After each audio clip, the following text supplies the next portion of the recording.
qu'est-ce que tu peux leur montrer à tes clients idéaux qu'ils n'ont jamais vu avant et qui te ressemblent à 1000%. Même si tu as le même métier que quelqu'un d'autre, ta manière de travailler au quotidien et d'exécuter ce métier et d'apporter les résultats que tes clients attendent sur tes missions, elle peut être complètement différente de la méthode de quelqu'un d'autre. Du coup, dans cet épisode ensemble, on va voir plusieurs leviers pour que dès demain, dès cette semaine, tu puisses commencer à travailler sur cette différenciation. Ces leviers-là, il y en a 4 sur lesquels j'ai envie d'appuyer aujourd'hui. Et le premier d'entre eux, c'est celui de ta méthodologie de travail.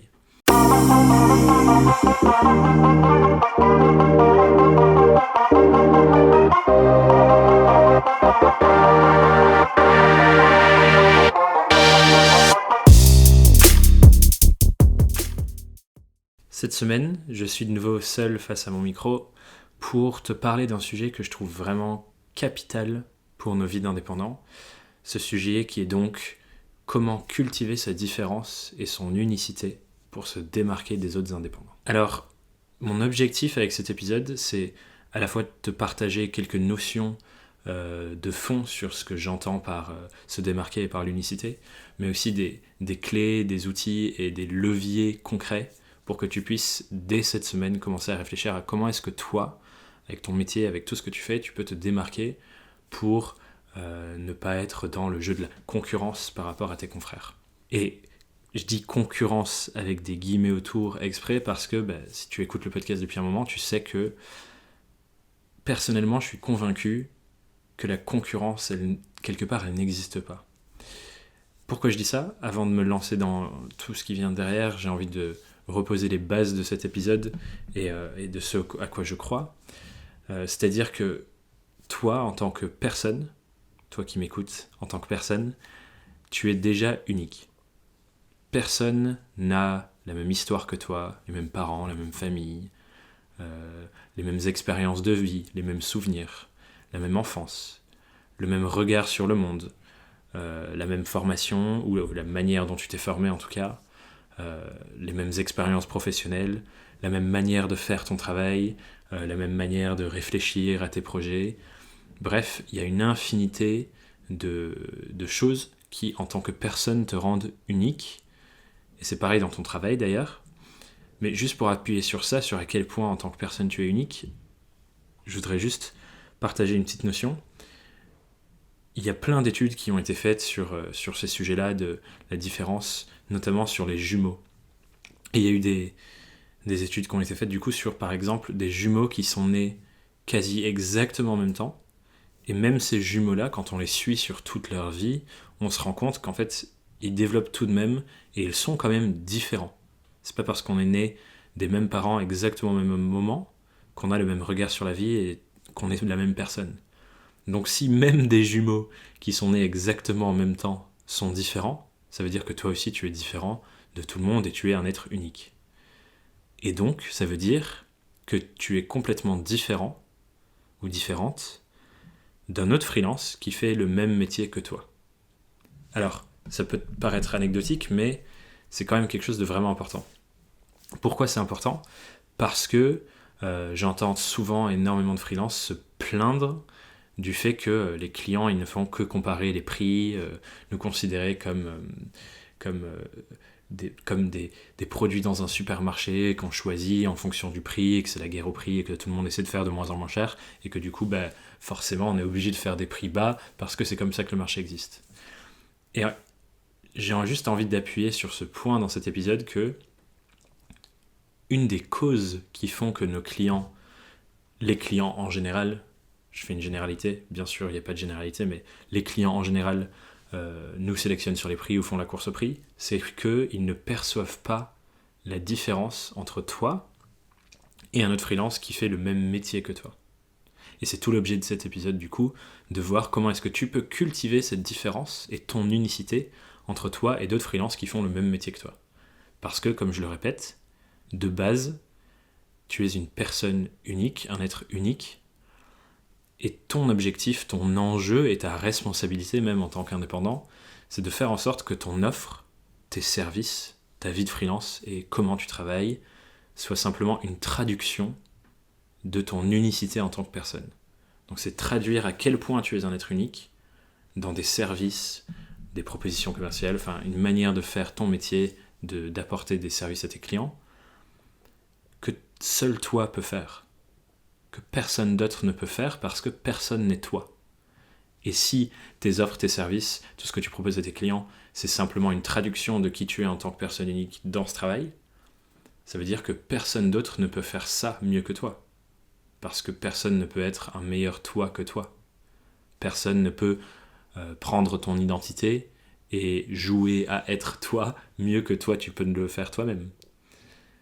Ce qui veut dire que si tu arrives à traduire ça dans ton activité, ben en fait, qu'on te compare entre guillemets avec un autre freelance qui a le même métier que toi, ça devient incomparable. Parce que ce que tu proposes, ce n'est pas un copier-coller de ce que lui ou d'autres font, mais c'est simplement une traduction de toi, qu'est-ce que tu as apporté à tes clients, qu'est-ce que tu as apporté au monde, qu'est-ce que tu as apporté aux autres.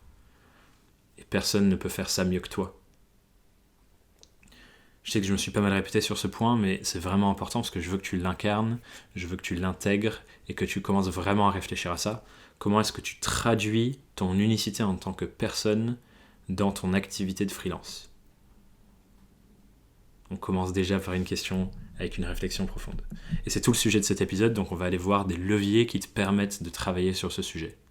Le problème avec ça, c'est que, encore une fois je généralise, mais si je caricature, notre manière de nous lancer en tant que freelance et de développer notre activité de freelance, elle n'est pas basée sur la recherche de l'unicité, elle est au contraire basée sur la recherche du lieu commun, dans le sens, on essaye de faire comme les autres pour se rassurer, parce qu'on a l'impression que ça marche pour eux. Si je caricature donc la manière dont on pourrait se lancer en tant que freelance, quand on n'a aucune idée de qu'est-ce qu'on propose, comment on choisit ses tarifs, etc., on se lance, on va sur Internet, imaginons sur une plateforme de freelance, ou sur un forum ou quelque chose comme ça, on va voir ce que les autres font, ce que les autres proposent, comment les autres parlent d'eux, et on se dit, bon ben voilà, je vais commencer en copiant ça, en faisant la même chose, en proposant les mêmes tarifs, voire un petit peu plus bas, parce que du coup je suis junior et on n'a pas trop confiance en soi, et du coup on fait des tarifs un peu plus bas, et on commence tout simplement à parler comme les autres, proposer les mêmes choses que les autres, et se vendre moins cher. Le problème c'est que si une seule personne fait ça dans son coin, ça n'a pas un énorme impact. Mais quand on sait qu'il y a plus de 600 freelances qui se lancent chaque jour en France, et que tous les jours 600 personnes ont cette même manière de faire, sur le long terme, à votre avis, qu'est-ce que ça fait ? Ça fait que tout le monde parle de la même manière, c'est-à-dire qu'on voit des graphistes, des consultants, tout le monde parlait de la même manière et tout le monde affirmait les mêmes choses, ou la même manière de parler de son métier, et tout le monde fait la course au prix le plus bas. Parce que 600 personnes qui arrivent du jour au lendemain sur un marché qui mettent un prix plus bas, puis les 600 autres qui voient les 600 de la veille qui fait la même chose et qui baissent et qui baissent et qui baissent, ça fait que les prix de tout le monde baissent. Et quand un client qui n'a pas forcément la notion de combien ça coûte ce genre de choses et qui arrive sur un marché, arrive, voit tous ces prix-là, et qui voit juste les nouveaux prix bas des autres, il se dit c'est ça que ça coûte.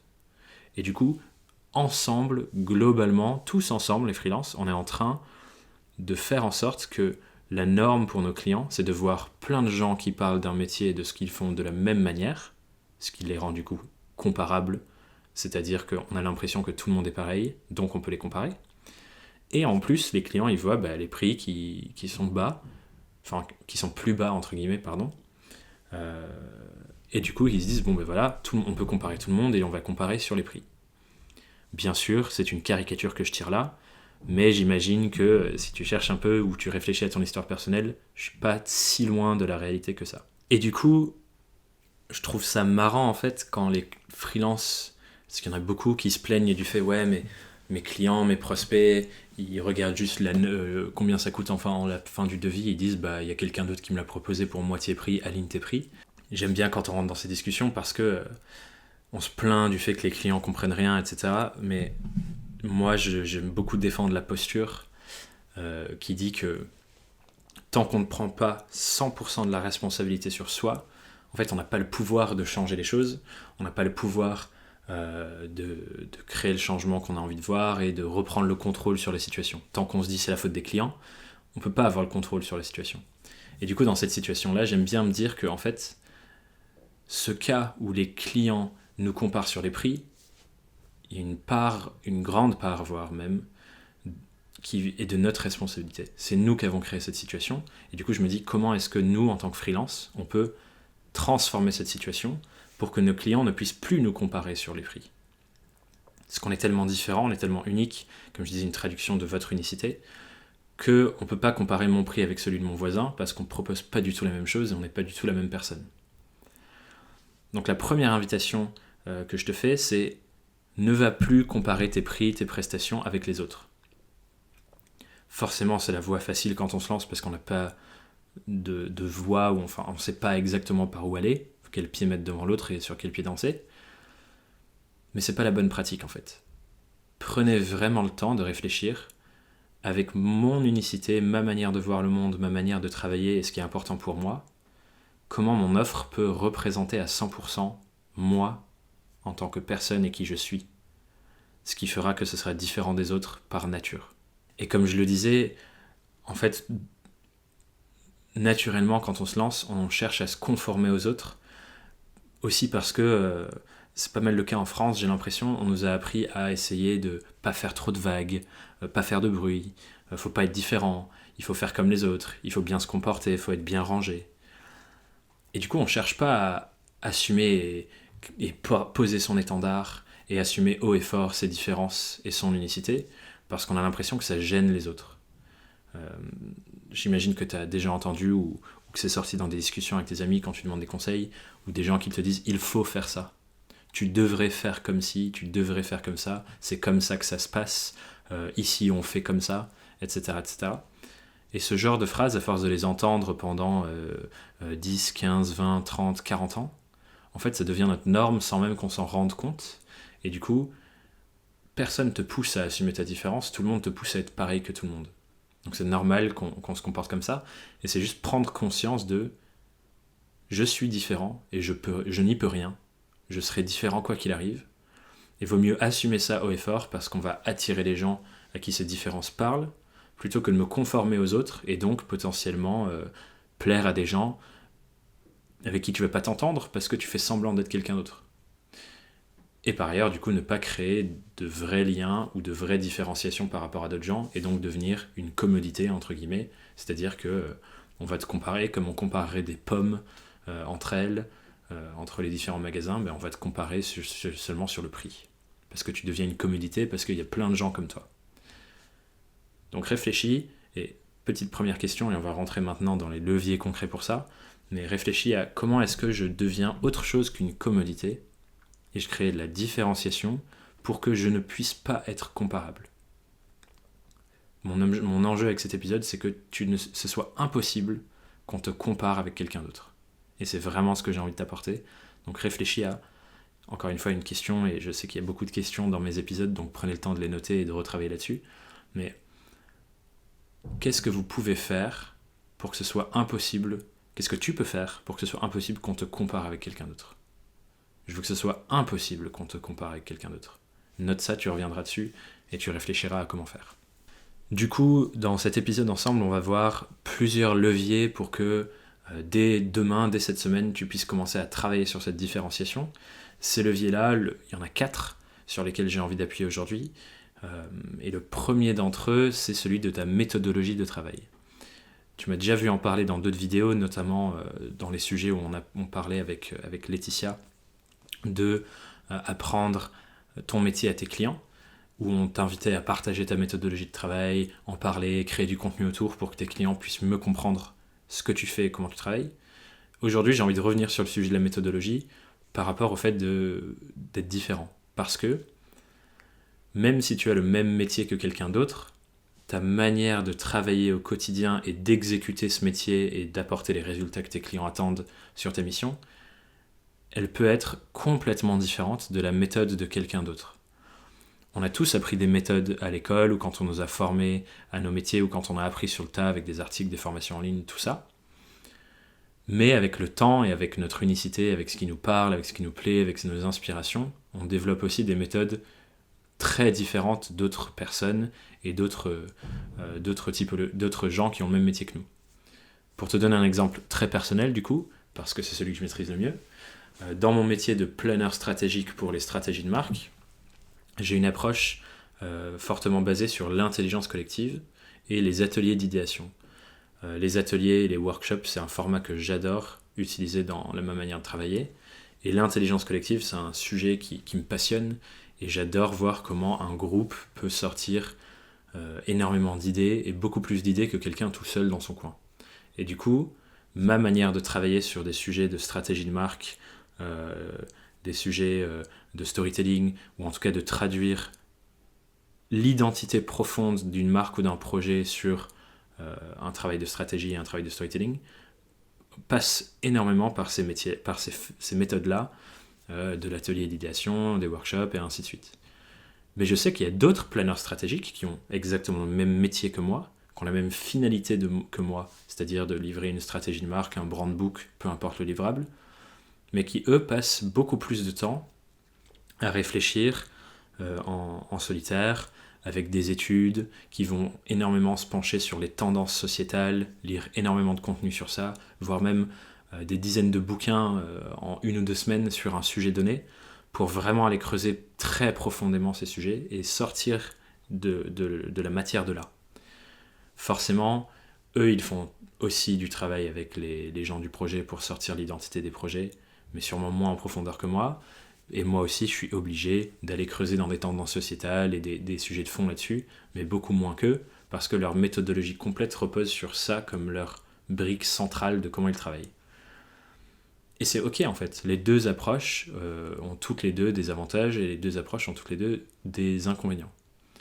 C'est pas le sujet de quelle est la meilleure méthodologie dont je te parle aujourd'hui, le sujet c'est ma méthodologie va beaucoup parler à certaines personnes, et être donc différente de l'autre méthodologie qui va parler à d'autres personnes. Ce qui fait que quand je me retrouve face à des clients qui ont aussi une appétence pour l'intelligence collective, qui ont aussi une appétence pour le fait de travailler tous ensemble en intelligence collective, faire sortir les idées des gens en workshop, en atelier d'idéation, ben forcément je vais créer plus de liens avec eux et ils vont avoir davantage envie de travailler avec moi parce que je leur explique clairement toute ma méthodologie, pourquoi elle est différente des autres et pourquoi elle me ressemble vraiment à moi. Alors que l'autre personne qui a une méthodologie différente, mais du coup on ne peut pas nous comparer sur le prix parce qu'on n'a pas la même méthodologie de travail. Et on ne peut pas nous comparer parce qu'on est deux êtres différents avec une approche différente. Donc ça c'est un premier levier, c'est ta méthode de travail. Comment est-ce que toi, tu exécutes ton métier pour apporter les résultats à tes clients qu'ils attendent de toi. Donc là, avec cette petite illustration sur mon cas personnel, tu te rends compte que déjà, sur un métier donné, il y a une différence et des divergences entre les différentes méthodologies des différentes personnes qui travaillent sur le même métier. Ce qui veut dire que tu peux aussi développer ta différenciation par ta propre méthode de travail. Et j'imagine que tu as déjà observé, en parlant avec des gens qui ont le même métier que toi, que tu ne travailles pas du tout de la même manière. Et ça, de le mettre en avant, de l'organiser déjà, c'est-à-dire que il y a beaucoup de gens, beaucoup d'indépendants qui ont une certaine méthodologie de travail mais n'ont jamais mis de la conscience dessus. Donc déjà mettre de la conscience sur comment est-ce que tu travailles et quelles sont les étapes successives dans ta manière de travailler qui s'enclenchent sur un projet donné. Donc un exercice que tu peux faire sur ça par exemple, c'est de tracer une ligne qui représente le début et la fin d'un projet donné et d'aller noter toutes les étapes successives de ta méthode de travail. Et rien que de faire ça, ça te montre à quel point déjà dans ta méthode, tu es peut-être très différent ou différente de quelqu'un qui a ton métier. Et une fois que tu as fait ça, tu peux utiliser ça pour créer du contenu par exemple, ou simplement mieux parler de ta méthodologie face à tes prospects pour cultiver ta différence. C'est-à-dire que plutôt que de simplement dire bonjour, je suis designer, je fais ton identité visuelle, ou bonjour, je suis développeur, je fais ton site web, tu vas expliquer tout le chemin que vous allez parcourir avec la personne pour créer son site web, pour créer son identité visuelle, pour créer son histoire de marque pour mon cas personnel. Ce qui fait que la personne, elle va comprendre davantage tout ce que tu fais et elle va voir, ah oui, ok, donc ça n'a rien à voir avec l'autre personne du même métier que j'ai rencontré juste avant. Et là, du coup, tu intègres des nouveaux leviers et des nouveaux éléments qui vont pouvoir accompagner le choix de ton client pour qu'il se dise, je préfère cette méthodologie-là, elle me parle plus, elle m'inspire plus, et donc on ne peut plus te comparer. sur seulement le prix, mais on te compare aussi sur ta méthodologie et le comment tu travailles. Donc ça, c'est un premier point hyper important, et je t'invite d'ailleurs à le mettre en avant dans ta communication, sur ton site, et à vraiment cultiver ça et à te dire ok, comment est-ce que je rends mon unicité au travers de ma méthodologie de travail plus visible auprès de mes clients. Donc ça, c'est un premier levier intéressant à creuser, et je t'invite à mettre de la valeur dessus. Le deuxième levier dont je voulais parler aujourd'hui, c'est ce que j'appelle ta mission et tes engagements. Alors, ça peut paraître un peu buzzword, start-up, entreprise à mission, etc. Ou peut-être même utopiste pour certains. Mais je mets vraiment de la valeur dessus parce que c'est une notion qui m'intéresse beaucoup, c'est les notions et les sujets du leadership, c'est-à-dire un leader. Et bien sûr, la définition qu'on donne au leadership, elle est très vaste, mais il y a un point qui va avec ce que je dis aujourd'hui, sur lequel j'ai envie d'appuyer, c'est que un leader, c'est quelqu'un qui montre le chemin et qui a une énorme clarté sur où est-ce qu'il veut aller. On en a déjà parlé dans d'autres épisodes du podcast. Mais si du coup tu as de la clarté sur où est-ce que tu veux aller, ce à quoi tu t'engages, et du coup ce que tu pourrais résumer en quelle est ta mission en tant qu'indépendant, quand tu as de la clarté sur ça et que tu le communiques, ça crée aussi un rapprochement et du lien avec des personnes qui ont envie de contribuer aux mêmes choses. Pour te donner un exemple, j'imagine que, pour ceux d'entre vous, imaginons que vous êtes allé à la marche pour le climat ou à une manifestation sur un sujet qui vous tient vraiment à cœur. Toutes les personnes qui se retrouvent à une marche pour le climat, par exemple, vous savez que vous avez tous les mêmes valeurs, les mêmes engagements et que vous voulez vous battre pour la même chose. Ce qui crée un lien entre vous. Vous avez l'impression, ok, ces personnes, elles veulent contribuer aux mêmes choses que moi. Donc forcément, y a des conversations qui se créent. On est plus proche de ces gens-là parce qu'on se dit qu'elles sont pareilles. Un autre exemple, encore plus simple, qui n'est pas vraiment sur la mission et les engagements, mais qui relate de ce même fait, c'est quand vous êtes en voyage et que vous croisez quelqu'un qui vient du même endroit, du même pays, de la même ville que vous. Vous avez l'impression que, waouh, c'est un ami, tout de suite il y a un lien qui se crée, et vous avez envie de passer du temps avec cette personne parce que vous avez un point de rapprochement. Et pour votre mission et vos engagements, en tant qu'indépendant, en tant que freelance, c'est la même chose en fait. Si vous partagez haut et fort ce à quoi vous vous engagez et ce en quoi vous croyez, forcément ça crée de la proximité avec les gens qui ont les mêmes engagements que vous. Par exemple, ce que j'intègre maintenant dans mon pitch, dans ma manière de parler, et vous l'avez sûrement vu dans mes newsletters, je dis « Je m'engage dans les 5 à 10 prochaines années de ma vie, ça dépend de où j'en parle, mais en général c'est 10, pour les 10 prochaines années de ma vie, je m'engage à créer du contenu et à explorer toutes les différentes formes de l'indépendance pour t'apporter à toi du contenu qui va t'aider à développer ton activité. » Rien que cet engagement-là, il crée de la proximité entre toi et moi, parce que tu as envie d'avoir du contenu, tu as envie d'explorer les différentes parties de l'indépendance, et du coup, ça crée de la relation, parce que tu te dis, si Thomas il s'engage à ça sur les 10 ans, il faut que je suive cette personne, parce que j'ai envie d'avoir accès à ça. Imaginons maintenant que tu dises que par exemple, je vais prendre un exemple facile entre guillemets, mais on pourrait creuser d'autres, imaginons que tu te dises, moi j'ai vraiment envie de travailler avec des entreprises à impact, entre guillemets, ou des personnes qui veulent contribuer à la transition écologique, et du coup ils ont cette réflexion dans leur marque. Tu pourrais dire, je m'engage sur les 10 prochaines années de ma vie à faire en sorte que tous mes clients aient un impact positif sur l'écologie, la société, le monde, peu importe ce que tu mets derrière. Et en disant ça, tu vas créer de la différence par rapport aux gens qui ne disent pas ça, ou qui disent des choses différentes et des engagements différents. Un autre engagement qui pourrait être tout aussi légitime, c'est « Je m'engage à faire en sorte que l'ensemble de mes clients, dans les 10 années qui suivent, puissent multiplier leur chiffre d'affaires ou leur nombre de clients par 2, par 3, par 5, par 10. » Et les gens pour qui ça c'est important, ça va créer de la relation avec vous. Parce que vous partagez vos engagements et votre mission. Si vous partagez une autre mission, et c'est le cas, on le voit de plus en plus sur LinkedIn dans les descriptions des profils, et je trouve ça génial d'ailleurs, les gens qui disent je suis consultant pour les entreprises à impact, ce genre de choses, ça parle de votre mission et de ce à quoi vous voulez contribuer. Et ça, c'est quelque chose sur lequel j'ai vraiment envie d'appuyer, parce que quand vous parlez de ce à quoi vous voulez contribuer, les gens qui n'osaient pas parler de ça, ou qui l'ont au fond d'eux et l'avaient pas encore découvert, eux, ça leur donne le droit entre guillemets, ils se donnent le droit à eux-mêmes plutôt, d'en parler aussi et de s'engager avec vous sur cette voie. Et si vous allez dans une direction et que quand vous parlez à un prospect, lui aussi au fond il veut aller dans la même direction, mais forcément il va avoir plus de facilité à vous suivre vous que l'autre freelance avec le même métier que vous, mais qui ne parle pas de ses engagements, qui ne parle pas de sa mission, ou qui en a une complètement différente. Et ça, c'est une manière de créer de la différenciation aussi, parce que une fois que vous avez une direction qui est la vôtre, qui vous parle, qui vous inspire, et que d'autres clients ont envie de vous suivre parce qu'ils veulent aller dans la même direction, mais on ne peut plus vous comparer seulement sur le prix, parce que ça a de la valeur pour eux aussi d'aller dans cette direction et de contribuer aux mêmes choses que vous. On en parlait aussi d'ailleurs dans l'épisode avec Antoine récemment, où on parlait de sa page à propos. Sur sa page à propos, il partage ses convictions. Ses convictions, c'est en quelque sorte un peu comme ses engagements, et ça fait écho au point juste derrière, dont je veux parler, qui est l'identité personnelle, mais il partage ses convictions en disant « moi je crois que », et il y a 10 points je crois, où il dit « je crois que ça, je crois que ça, je crois que ça ».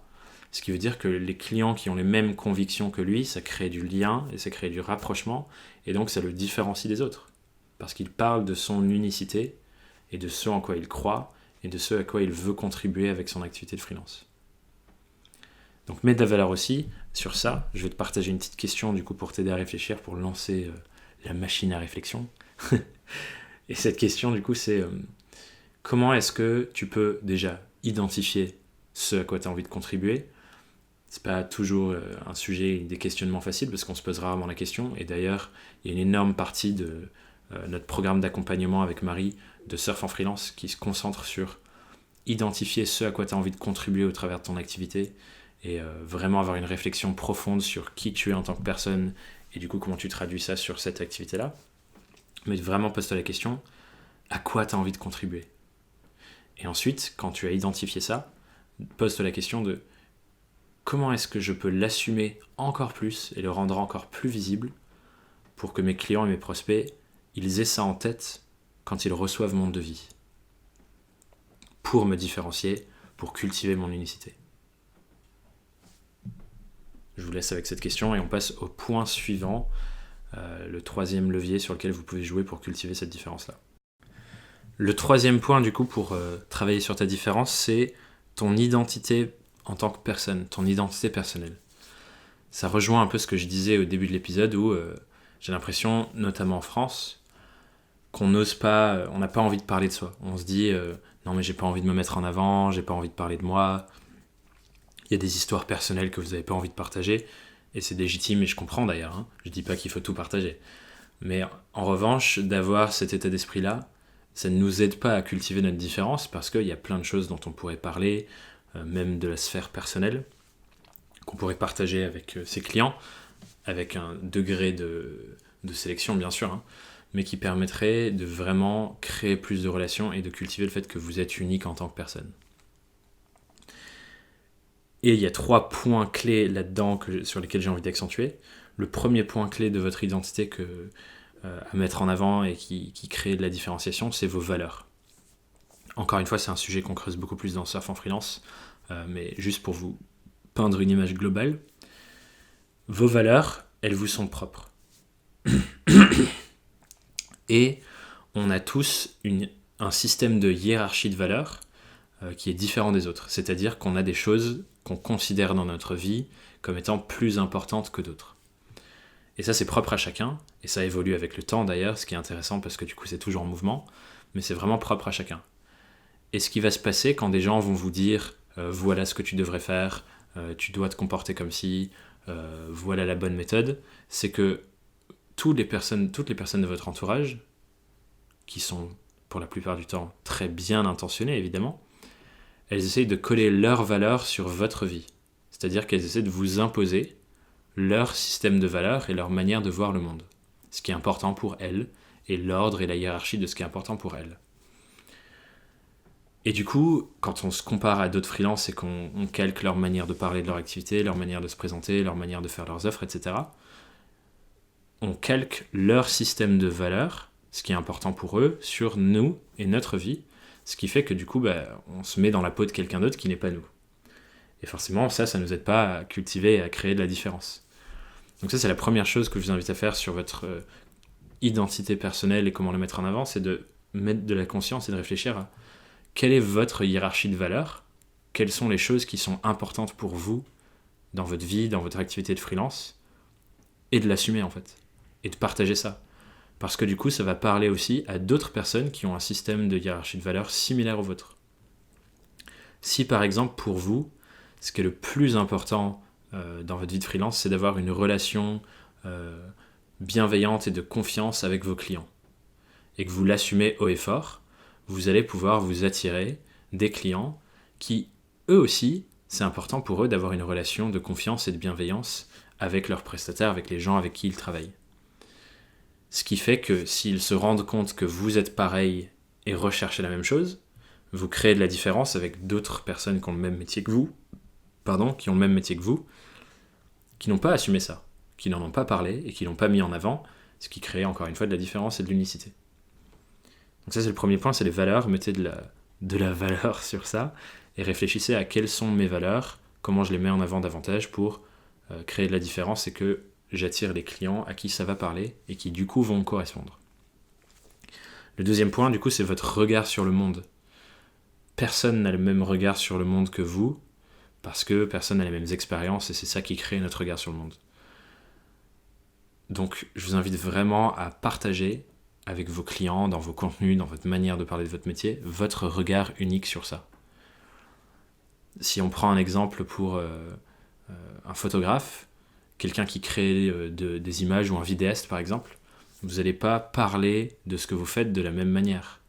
Vous n'allez pas utiliser les mêmes mots, vous n'allez pas rechercher les mêmes choses dans vos images, et si vous n'en parlez pas, vous vous privez d'une énorme partie de la valeur que vous apportez au travers de votre expertise et au travers de votre métier. Et vous privez votre client de comprendre ça aussi. Donc votre regard sur le monde, comment il évolue, c'est hyper important de le mettre en avant parce qu'encore une fois, et vous allez avoir l'impression que je me répète, mais ça vous permet vraiment de comprendre et d'ancrer, quand vous assumez votre regard sur le monde et comment vous voyez les choses d'une certaine manière, vous vous attirez et vous allez vous plaire à des gens qui ont la même manière de voir le monde que vous. Ce qui fait que vous cultivez de la différence par rapport aux gens qui n'assument pas ça. Et c'est pareil avec tous ces points-là en fait. Dès que vous assumez vos différences, votre manière de voir le monde et tout ce que j'ai dit avant, vous allez attirer et être plus proche de personnes qui ont les mêmes distinctions que vous. Et le même regard que vous. Donc travaillez aussi sur votre regard sur le monde. Et le troisième point sur l'identité personnelle, c'est votre histoire. Partagez votre histoire. Il y a beaucoup de courants dans l'entrepreneuriat, etc., qui disent « mais enfin, on s'en fout, tout ce qui est intéressant, c'est le résultat ». Mais je ne suis pas forcément d'accord. Il y a une partie de ça, bien sûr, ce que la personne achète, c'est le résultat. Si tu n'apportes pas le résultat, elle ne va pas acheter parce que elle veut ce résultat-là. Mais entre 3 personnes qui promettent de délivrer le même résultat, la différence qui va se jouer, du coup, c'est le lien entre les personnes, le comment et tout ce que j'ai dit avant. Et du coup, c'est hyper important de partager votre histoire parce qu'il y a des gens qui vont pouvoir se reconnaître à l'intérieur, trouver des points d'accroche et donc de recréer du lien avec vous. Imaginez, encore une fois, que si vous vous retrouvez avec quelqu'un dans un bar ou un séminaire, vous commencez à raconter votre histoire et que vous vous rendez compte que la personne en face est exactement la même, elle va vous dire « c'est dingue, ça me fait exactement penser à ce que moi j'ai vécu ». Et hop, ça crée de la relation. Et vous allez être plus proche. Et c'est pareil avec vos clients. Si vos clients se reconnaissent dans votre histoire, vous allez avoir davantage de liens avec eux et donc créer de la différence par rapport à d'autres personnes qui ne racontent pas leur histoire ou qui racontent leur histoire et ça colle pas. J'imagine que ce que vous avez observé avec tout ce que je vous ai dit jusqu'à maintenant, c'est qu'il y a une notion de si mon histoire ne plaît pas aux clients que j'essaye d'avoir, du coup ça va pas créer de lien, ou si ma méthode c'est pas la méthode qui leur parle, ça va pas créer de lien, ils vont partir et je vais perdre ces clients-là. Et il peut y avoir une sorte de peur qui sort derrière. Et se dire du coup, mais faut pas faire ça, faut tout faire pour le client, etc. J'ai une conviction profonde que j'ai envie de vous partager, c'est que si on contribuait tous à ça, on aurait tous assez de clients. Pour moi, évidemment, il y a de plus en plus de freelance, donc il y a de plus en plus d'offres. Mais ce qui est génial, c'est que ça crée de plus en plus de demandes aussi, parce que ça devient une norme. Et du coup, je crois vraiment et je suis convaincu qu'il y a une sorte d'équilibrage qui peut s'opérer. Et on a tous des clients qui sont parfaits pour nous et qui sont horribles pour quelqu'un d'autre, et vice-versa. Des clients qui sont horribles pour nous, avec qui on va avoir beaucoup de mal à travailler, mais qui sont parfaits pour quelqu'un d'autre. Ça se trouve, vous avez un client avec qui vous travaillez depuis que vous vous êtes lancé, et maintenant il est temps de passer à une prochaine étape, et ce client ne vous va plus. Il n'est plus parfait pour vous. Alors qu'il est parfait pour quelqu'un d'autre qui est peut-être à une autre étape de son activité. Il y a des clients qui ont certaines valeurs, certaines manières de travailler, et vous, ça va vous repousser. Vous allez détester ça, et d'autres gens qui vont adorer ça, pour qui ça va être juste parfait. Un exemple tout con, c'est sur présentiel vs à distance. Il y a des gens pour qui le présentiel c'est affreux, ils ont l'impression d'être enfermés, ils veulent pas du tout faire ça. Et il y a des gens pour qui le présentiel c'est hyper important parce qu'ils veulent avoir des collègues, ils veulent baigner dans l'univers de la boîte de ses clients, et c'est hyper important pour eux. Et ça, c'est vraiment des questions personnelles, d'identité personnelle, de mission d'engagement, de méthodologie, enfin plein de choses, tout ce que je vous dis jusqu'à maintenant. Et faut pas se dire que ce client-là, il est horrible pour toi, mais il est sûrement parfait pour quelqu'un d'autre. Et je trouve que cette image, elle est vachement rassurante parce qu'on se dit qu'en fait, perdre un client ou avoir un prospect qui nous dit non, c'est pas forcément grave parce que potentiellement, il n'était pas bien pour nous. Je dis potentiellement parce que j'ai pas envie que tu te mettes dans l'idée de c'est bon, cool, je perds plein de clients, personne signe avec moi, c'est génial, c'est juste qu'ils étaient pas faits pour moi, parce que ça, il y a une part, c'est pas forcément 100% du temps vrai. Mais quand on assume à 1000% ces différences, quand on traduit et qu'on met en avant à 1000% notre identité personnelle, nos valeurs, notre regard sur le monde, notre mission, notre méthode, et qu'on cultive vraiment ces différences, et personne, mais j'ai vraiment dit personne, ne peut faire ce qu'on fait mieux que nous, il y a de plus grandes chances que les seuls clients qu'on repousse, c'est ceux qui n'étaient pas pour nous, mais qu'on en attire énormément d'autres. Alors, toutes ces choses que je vous ai partagées jusqu'à maintenant, c'est des leviers intéressants qui nécessitent pas mal de communication et potentiellement de la création de contenu, mais en tout cas d'assumer des choses et de les porter de manière visible face à vos clients et prospects pour qu'ils puissent les toucher et les voir. C'est très bien de les avoir travaillés, de les connaître pour soi, mais si on n'en parle jamais, les gens ne le sauront pas, et donc on revient au même problème, c'est-à-dire qu'on ne cultive pas du tout nos différences, ni notre unicité, et les gens ne le savent pas en fait, qu'on est unique et différent, et ils nous comparent encore au prix.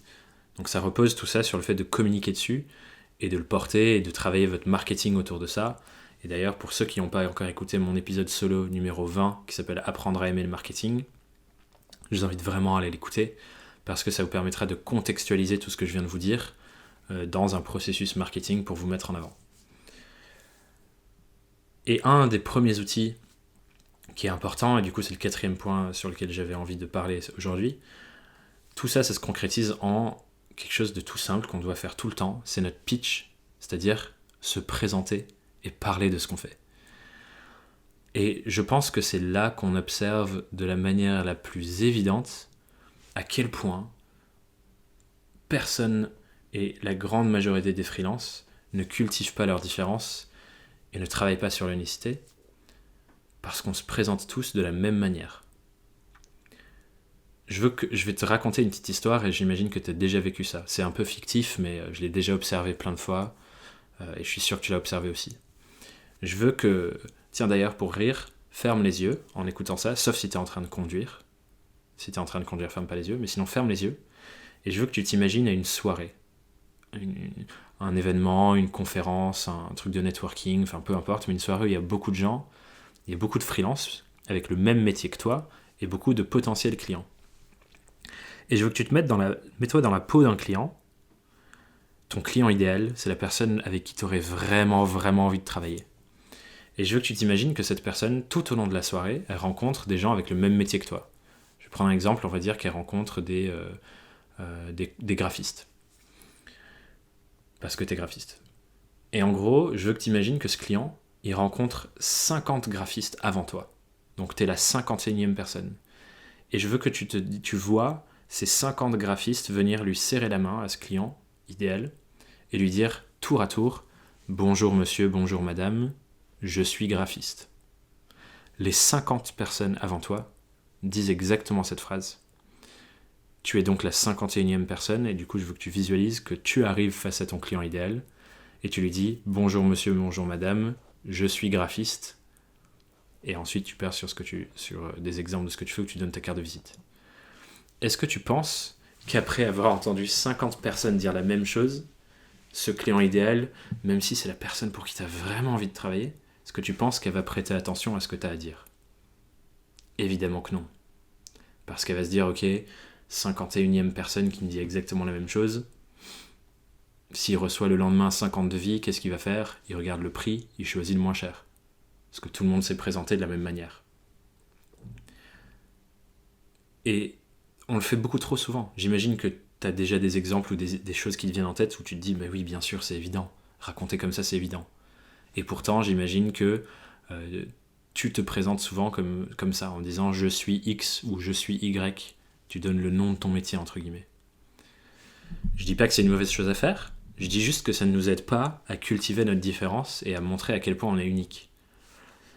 Du coup, j'ai plusieurs invitations de nouvelles manières de te présenter que j'ai envie de te partager là, pour que tu commences à réfléchir à qu'est-ce que je peux faire pour que quand je me présente, dès la première phrase, la personne en face comprenne un peu à quel point je suis unique dans ma manière de travailler parce que je suis une personne unique. Du coup, la première de ces invitations, c'est de pas juste donner le nom de votre métier, donc pas dire « je suis X », mais plutôt de parler d'actions. Quelles actions vous menez pour vos clients, d'être plutôt dans le verbe. Il y a un des épisodes du podcast que je vous invite à écouter, qui est l'épisode 4, où on parle des verbes de ta vie. Quels sont les verbes de ta vie ? Qu'est-ce que tu fais au quotidien ? Et les verbes de ce que tu fais au quotidien pour ton activité. Et déjà ça, c'est complètement différent de dire « je suis graphiste ». Donc déjà, ça c'est un premier point. Réfléchis aux actions et aux verbes plutôt qu'au nom de ton métier. Et le deuxième point, la deuxième invitation, qui revient un peu à ce que je disais avant, quand vous vous présentez, partagez ce en quoi vous croyez et ce que vous faites basé sur ça. Moi, par exemple, mon pitch en ce moment, et je vais vous le donner avec mon exemple personnel, il commence comme ça. Je m'appelle Thomas Burbidge, et je suis convaincu que pendant trop longtemps, on s'est trompé sur ce qu'était le travail. On l'a vu comme une obligation, quelque chose auquel il fallait se plier et faire des concessions pour simplement pouvoir, entre guillemets, gagner notre vie. Mais ce que j'observe dans le monde aujourd'hui, c'est que de plus en plus de personnes sont en train de voir les choses différemment, que notre définition même du travail change et évolue, et que l'on voit davantage le travail comme un outil ou un tremplin qui nous permet d'aller vers notre mode de vie idéal et vers ce qu'on a envie d'offrir et contribuer au monde. Et basé sur cette conviction, j'ai décidé de dédier les prochaines années de ma vie à la construction de la première méthodologie qui permet à n'importe qui de créer une activité professionnelle qui soit réellement au service de la vie qu'il veut vivre et des engagements qu'il veut porter pour le monde.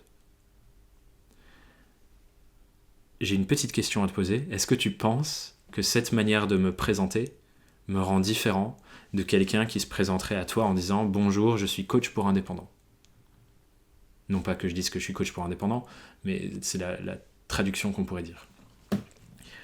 Évidemment que la manière dont je parle et de ce que je fais, ça crée beaucoup plus de liens parce que les gens ils vont se dire « Ah mais oui, mais moi aussi je pense à du travail » ou ils vont se dire « Ah tiens, c'est intéressant ». Enfin bref, ça crée plus de liens et ça peut engager sur une discussion plus profonde derrière. Parce que j'ai pas partagé seulement l'action, j'ai pas partagé simplement le nom, mais j'ai partagé ce en quoi je crois et qu'est-ce que je fais basé sur ça. Donc ça, c'est quelque chose que je t'invite à creuser. Demande-toi, quand tu parles de ce que tu fais, qu'est-ce que tu peux dire sur quelles sont les croyances que tu as, ce en quoi tu crois, et les actions et les faits, et ce que tu fais concrètement basé sur ces croyances. Et la troisième manière que je t'invite à utiliser pour réfléchir à comment tu te présentes, elle est toute simple, et encore une fois, on le voit de plus en plus dans les descriptions LinkedIn, et ça crée de la différence, c'est ce qui est intéressant. C'est une phrase toute simple. J'aide X à faire Y. X, vous le remplacez par qui sont vos clients idéaux, et je vous invite à vraiment bien le définir et le décrire, parce que si tout le monde dit j'aide les entreprises à impact à faire patati patata, entreprise à impact, ça a un sens différent pour toi et pour ton voisin. Du coup, tu crées pas vraiment de la différence parce que d'autres gens peuvent dire ça. Donc je t'invite vraiment à bien préciser X et les clients idéaux, et encore une fois c'est un sujet qui revient régulièrement sur le podcast, qu'on peut creuser très loin et qu'on creuse très loin sur Surf en Freelance, mais réfléchis à tes clients idéaux, comment tu pourrais les définir de manière très fine. Et du coup tu dirais j'aide X à faire Y, et qu'est-ce que tu les aides à faire, quels résultats tu les aides à avoir. Et rien qu'avec cette phrase, tu peux déjà créer une énorme différence par rapport aux d'autres gens qui se présentent en disant qu'ils sont simplement graphistes. Donc quand on te demande à un événement de networking, tiens, toi qu'est-ce que tu fais, ou qui t'es, ou parle-moi de toi, tu dis j'aide machin machin à faire machin machin. Et il va dire ah tiens c'est intéressant, et comment ça se passe. La nuance que je vous invite à apporter, c'est que tout l'enjeu d'un pitch ou d'une présentation, c'est que la personne en face de vous puisse se reconnaître dans ce que vous dites. Donc quand vous dites j'aide X, prenez le temps d'essayer de faire en sorte que la personne en face de vous puisse se reconnaître dans votre définition du client idéal, si toutefois c'est quelqu'un avec qui vous avez envie de travailler. Si c'est pas le cas, tant pis. Mais si c'est quelqu'un avec qui vous voulez bosser, le pitch c'est quelque chose de mouvant et qu'il faut changer, et c'est pas figé, mais il faut le faire évoluer en fonction du contexte. Donc vous le faites évoluer ce X pour que ça colle à la personne en face et ce que vous savez d'elle et de ses enjeux actuels. Mais ça c'est une phrase. Creusez-la, écrivez-la par exemple, prenez votre carnet là, écrivez cette phrase 20 fois. J'aide X à faire Y, avec plein de différences et plein de différentes tournures de phrases pour tester un peu à quoi ça pourrait ressembler pour toi. Voilà, c'était les 4 points que j'avais envie de te partager sur ce sujet, en tout cas les 4 leviers de différenciation sur ce sujet de comment tu peux cultiver ton unicité en tant que freelance. C'est un sujet que je trouve vraiment passionnant parce que forcément c'est jamais terminé, on peut toujours aller plus loin, on n'est jamais à 100% de ça, parce qu'on a toujours des nouvelles choses à montrer, des nouvelles manières de le montrer, des nouveaux outils qu'on peut utiliser pour notre communication, pour communiquer là-dessus. Mais si c'est une question que tu t'es jamais posée, ou que justement tu trouves que tout le monde parle de la même manière, c'est le moment pour toi de passer à l'action et de travailler sur ça. Donc je t'invite vraiment cette semaine à réfléchir à ça, comment est-ce que tu peux te différencier de tes concurrents entre guillemets et entre gros guillemets, mais comment tu peux te différencier de tes confrères qui ont le même métier que toi en parlant vraiment de qu'est-ce qui te rend unique en tant que personne, autant sur ta méthodologie de travail que sur ta mission et tes engagements pour le monde, c'est-à-dire quel mouvement tu as envie de créer avec tes clients, dans quelle direction tu as envie de les emmener, que sur ton identité personnelle, tes valeurs, ce qui est important pour toi, ce en quoi tu crois, ton histoire, et traduire tout ça dans ton pitch et dans ta manière de te présenter. Et pour la question de fin, pour conclure cet épisode, et encore une fois, c'est la question que je t'invite à réexplorer avec toutes les autres questions de l'épisode d'ailleurs. Donc pour cette question de fin, c'est qu'est-ce que tu peux leur montrer à tes clients idéaux qu'ils n'ont jamais vu avant et qui te ressemblent à 1000%. Je vais tourner la phrase dans l'autre sens du coup pour que tu puisses l'intérioriser davantage. Et la question du coup c'est qu'est-ce que je peux montrer à mes clients idéaux qu'ils n'ont vu nulle part ailleurs et jamais auparavant et qui me ressemblent à 1000%. Je te laisse atterrir avec cette question et j'espère qu'elle va te faire cheminer et que tu vas trouver des nouvelles solutions, des nouvelles manières de regarder la manière dont tu cultives ta différence et ton unicité dans ta vie de freelance, et dans ton marketing, et dans ta communication, et dans tes devis, et tout ce qui vient derrière en fait. Tous les supports, et tout ce que tu crées, tout ce qui sort de ton esprit et de ton ordinateur, c'est des outils pour cultiver ta différence. Donc pose-toi la question de comment est-ce que tu incarnes ta différence dans tout ça. Tu peux le faire sur tes devis par exemple.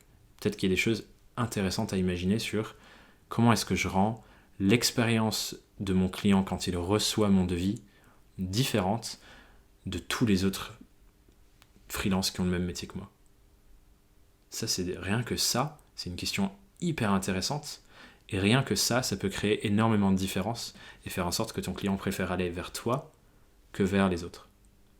Voilà, encore une petite brique de savoir et une petite question qui va te faire réfléchir et aller plus loin. J'espère que cet épisode t'a plu, que tu as vraiment envie de creuser ce sujet. Il va de pair avec tout ce que j'ai dit sur le marketing. Enfin bref, il y a plein de sujets qu'on recroise dans le podcast. Je vais vous mettre d'ailleurs en description de cet épisode des épisodes. Donc je vais vous mettre en description de cet épisode d'autres épisodes du podcast que je vous invite vraiment à aller creuser pour approfondir ce sujet. Si tu as des questions ou envie d'interagir, je serais vraiment curieux de voir qu'est-ce qui va sortir de ta réflexion sur ça. Donc envoie-moi un mail avec grand plaisir à hello@thomasburbidge.com. Et d'ici la semaine prochaine, si tu pouvais mettre une note sur Apple Podcast pour me soutenir, pousser le podcast dans de nouvelles oreilles et apporter cet épisode à d'autres freelances, parce que je considère vraiment que cet épisode est hyper important, donc partage-le avec des freelances que tu connais, qui ne connaissent pas forcément encore le podcast. Fais ça, ça va faire une énorme différence pour eux, et tu vas jouer un rôle là-dedans. Donc je te remercie par avance, et je te dis à très vite sur Young, Wild and Freelance. Bye bye.